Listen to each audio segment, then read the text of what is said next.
Meu marido morreu, 7 anos atrás, em um acidente de barco. Porém, em uma viagem ao litoral, eu vi um homem idêntico a ele com esposa e filhos. Quando o segui, eu não conseguia acreditar no que vi. Ali estava ele. Não era uma miragem causada pelo sol forte do litoral. Não era um fantasma criado pela minha saudade, e nem um truque da minha mente cansada. Aquele era o meu marido. O mesmo homem que eu enterrei simbolicamente há 7 anos, o homem por quem chorei todas as noites até minhas lágrimas secarem, estava ali, a menos de 10 metros de mim, comprando sorvete para 2 crianças. Meu coração parou no peito. O mundo ao meu redor ficou mudo. O barulho das ondas, as risadas dos turistas, a música dos quiosques, tudo sumiu. Só existia ele. Ele sorria. Aquele sorriso largo, que mostrava um dente levemente torto no canto. O mesmo sorriso que me fez dizer sim no altar. Eu precisei segurar no braço da minha amiga para não cair na areia quente. Camila? O que foi? Você está pálida. Parece que viu um fantasma.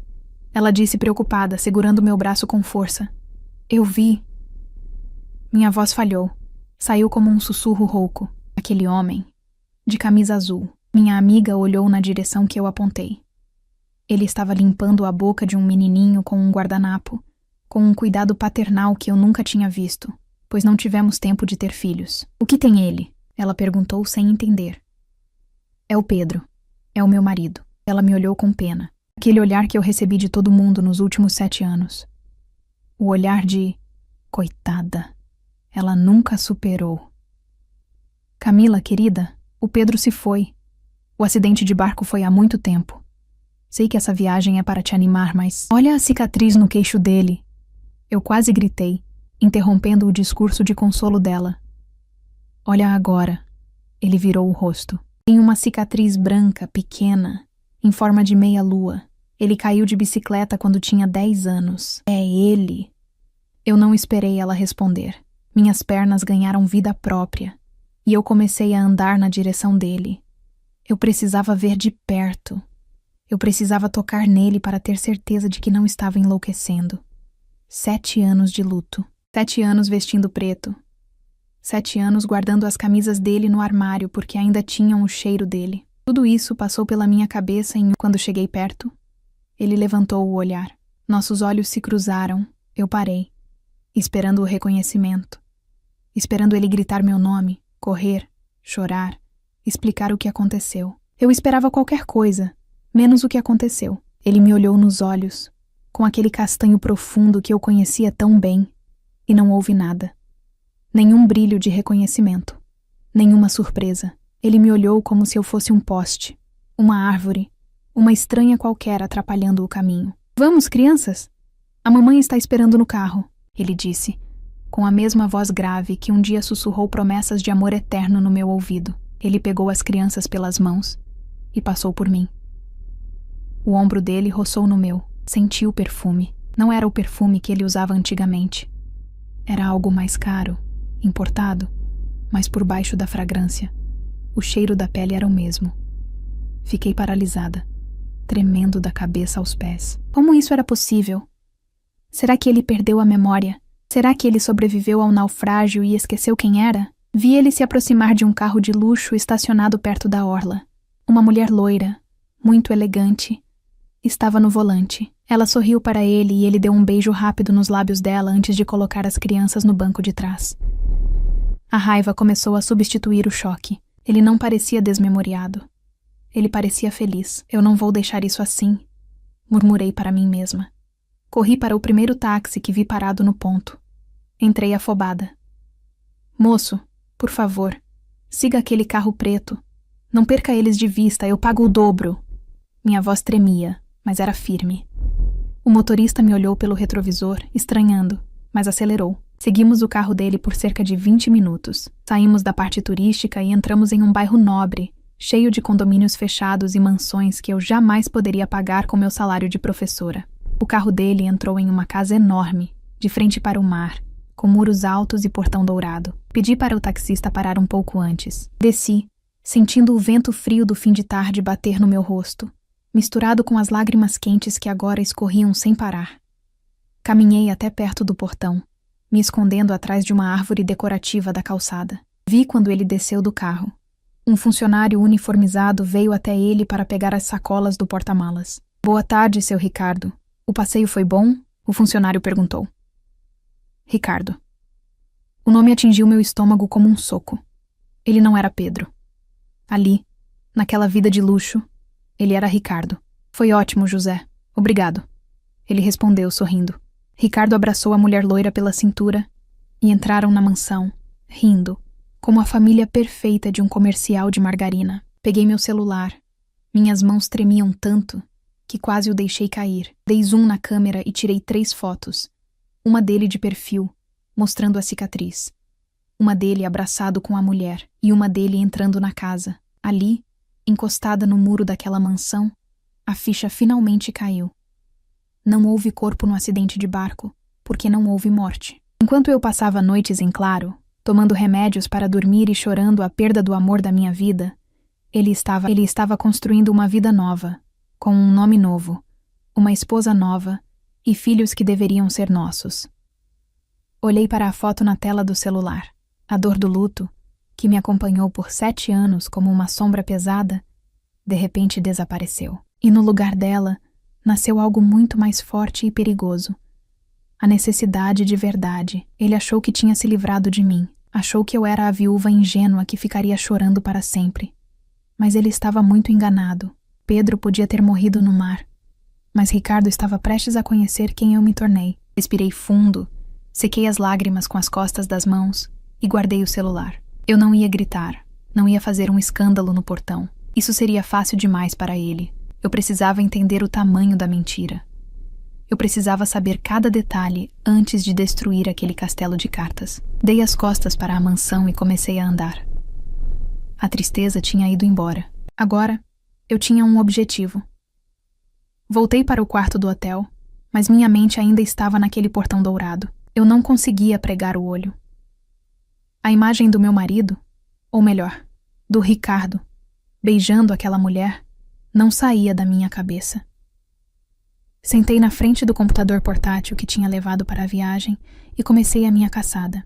Eu tinha poucas informações, apenas o primeiro nome dele e o endereço da mansão. Mas na era da internet, às vezes isso é o suficiente. Digitei o nome da rua e o número da casa no buscador. Em poucos segundos, apareceu o nome da proprietária, Helena. O sobrenome dela era poderoso. Helena era a única herdeira de uma rede gigante de lojas de móveis, uma daquelas famílias que aparecem em colunas sociais. Comecei a pesquisar o nome dela junto com Ricardo. O que encontrei fez meu estômago revirar. Via dezenas de fotos. Fotos em jantares beneficentes, fotos em viagens para a Europa, fotos em iates.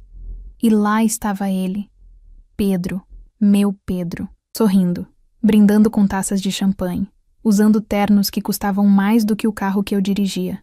Mas o golpe final foi quando encontrei a notícia do casamento. Herdeira se casa em cerimônia luxuosa. A data?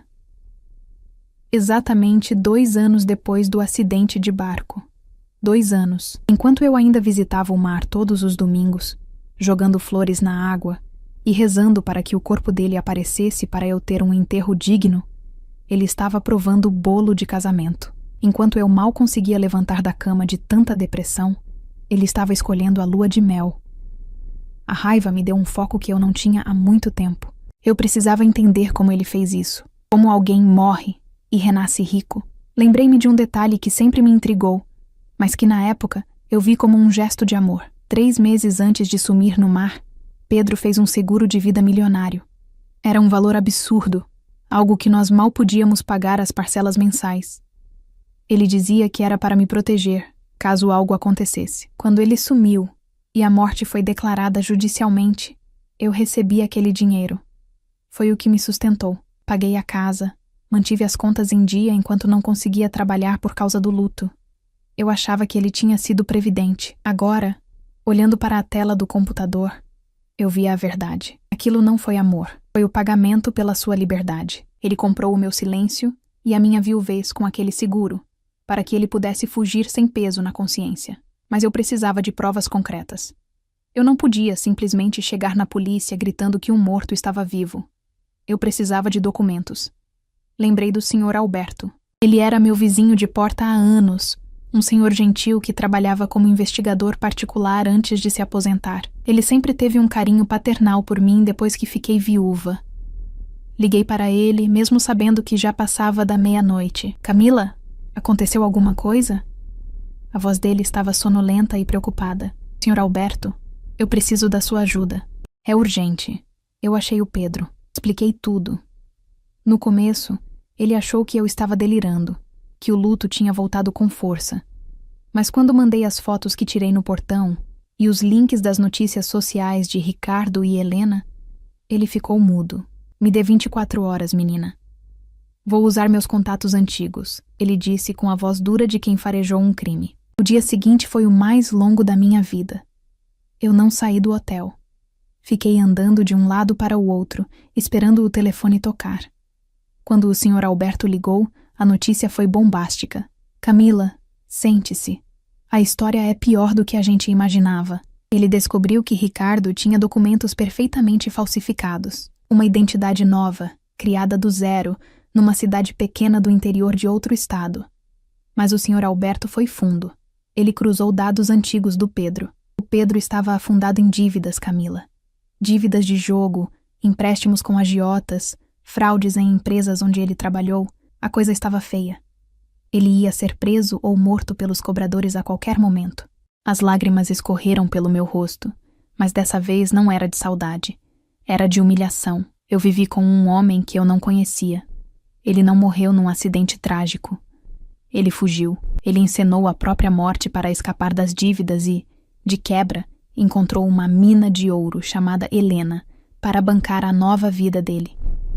Tem mais, continuou o Sr. Alberto. Esse Ricardo já está sendo investigado discretamente por desvio de verba na empresa da esposa. Ele não mudou, Camila. Ele é um parasita. Ele pulou de você para ela e está sugando tudo o que pode. Desliguei o telefone sentindo um gosto amargo na boca. Ele tinha destruído a minha vida. Tinha me feito chorar por um túmulo vazio.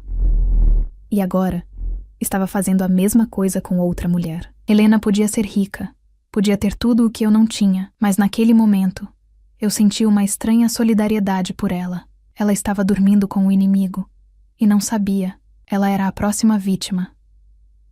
Olhei para o espelho do quarto. A mulher triste e apagada de ontem não existia mais. Eu limpei o rosto e comecei a fazer as malas, mas não para ir embora. Eu ia mudar de hotel. Eu precisava ficar. Eu tinha a verdade nas mãos. Eu tinha os documentos que o Sr. Alberto me mandou por e-mail.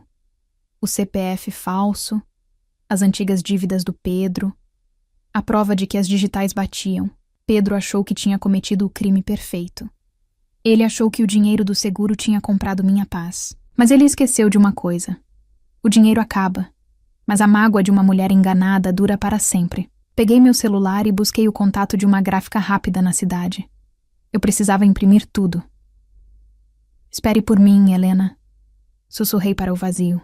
Você vai conhecer a verdadeira face do seu marido. E nós duas vamos ter muito o que conversar. Minhas mãos suavam frio enquanto eu aguardava na recepção luxuosa da empresa de Helena. Eu tinha inventado uma mentira, dizendo ser uma consultora de eventos exclusiva que tinha uma proposta de parceria para os lançamentos da marca dela. Era uma aposta arriscada, mas a curiosidade de Helena, ou talvez o destino, jogou a meu favor.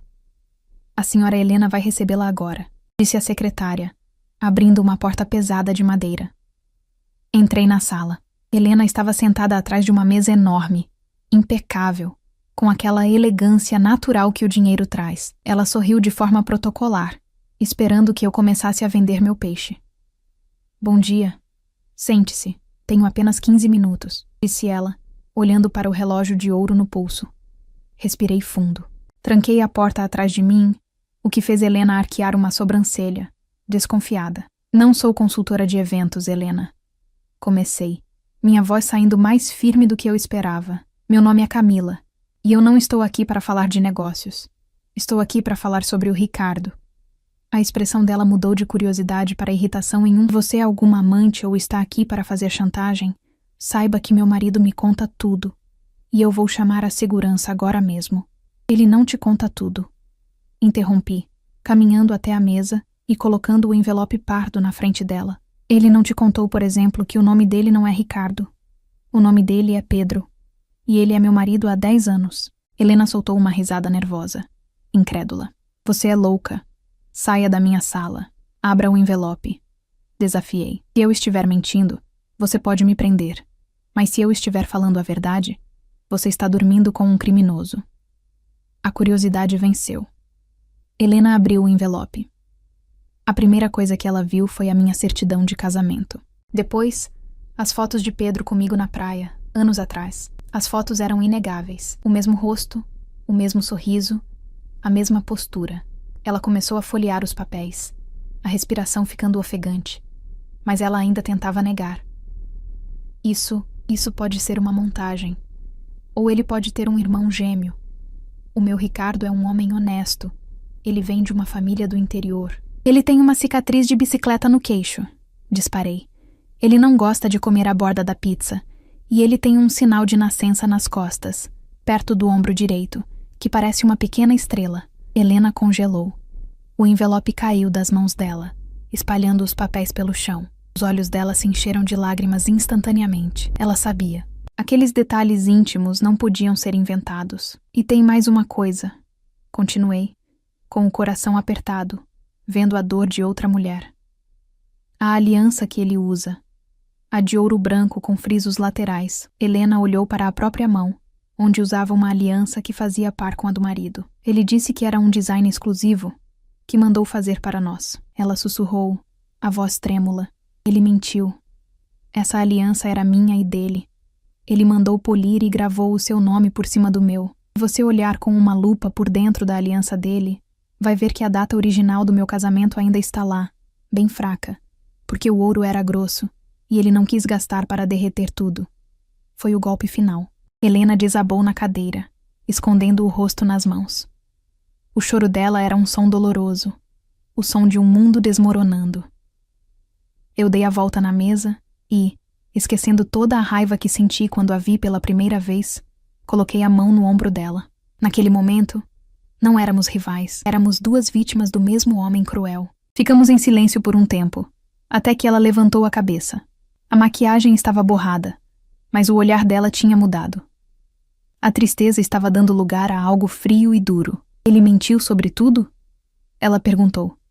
Sobre tudo.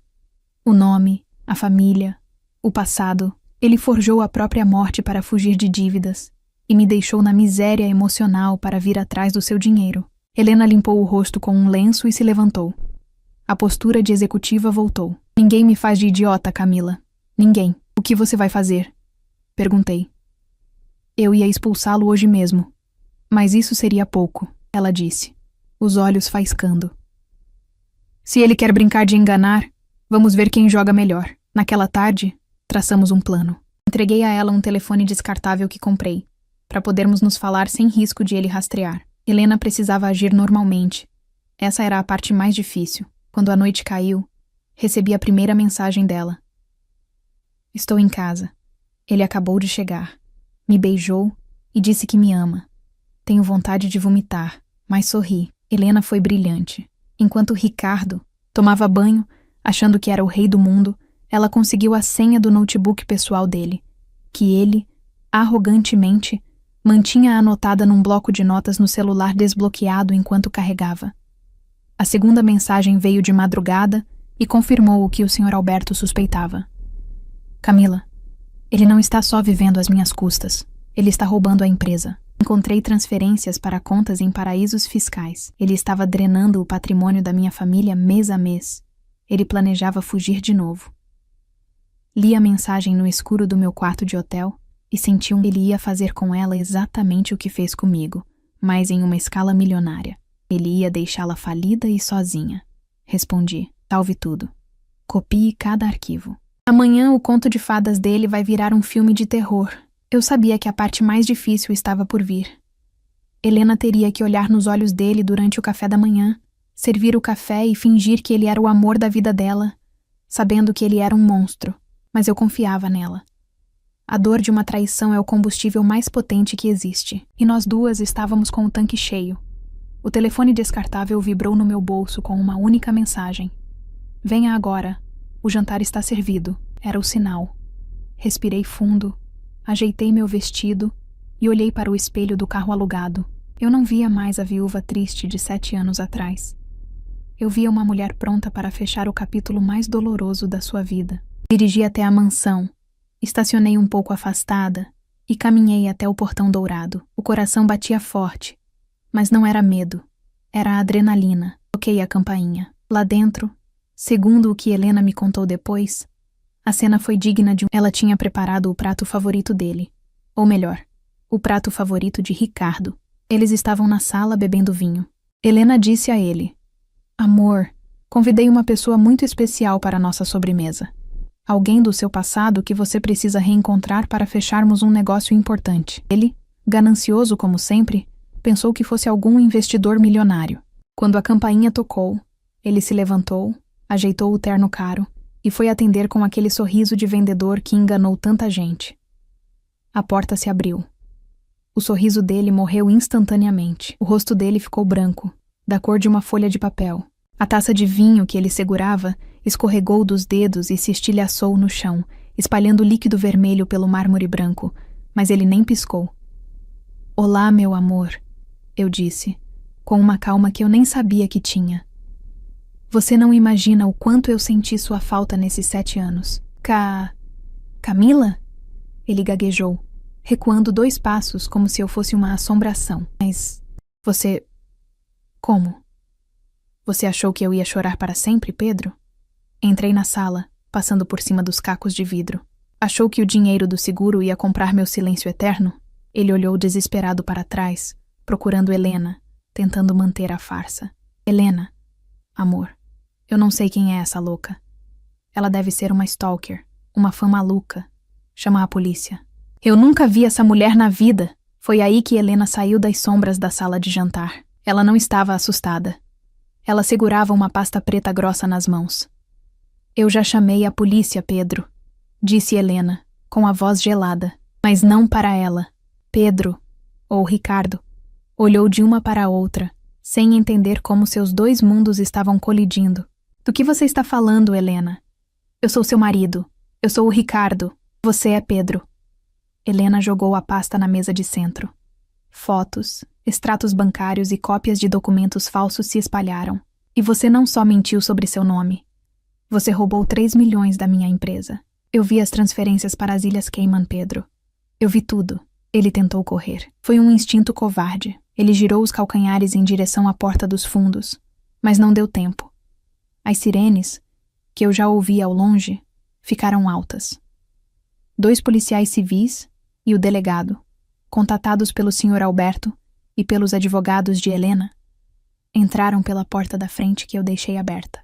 Pedro Siqueira, também conhecido como Ricardo Mendes, o senhor está preso por falsidade ideológica, estelionato e fraude, anunciou o delegado. A cena dele sendo algemado foi patética. O homem arrogante, que se achava mais esperto que todos, começou a chorar. Ele se ajoelhou na frente de Helena, implorando. Helena, por favor, eu fiz isso por nós. Eu te amo. Não deixa eles me levarem. Helena olhou para ele com um nojo profundo. Você nunca amou ninguém além de si mesmo. Levem ele daqui. Quando a porta se fechou e a viatura partiu, levando o fantasma que assombrou minha vida, o silêncio tomou conta da mansão. Helena e eu nos olhamos. Não precisávamos dizer muito. Ela veio até mim e me abraçou.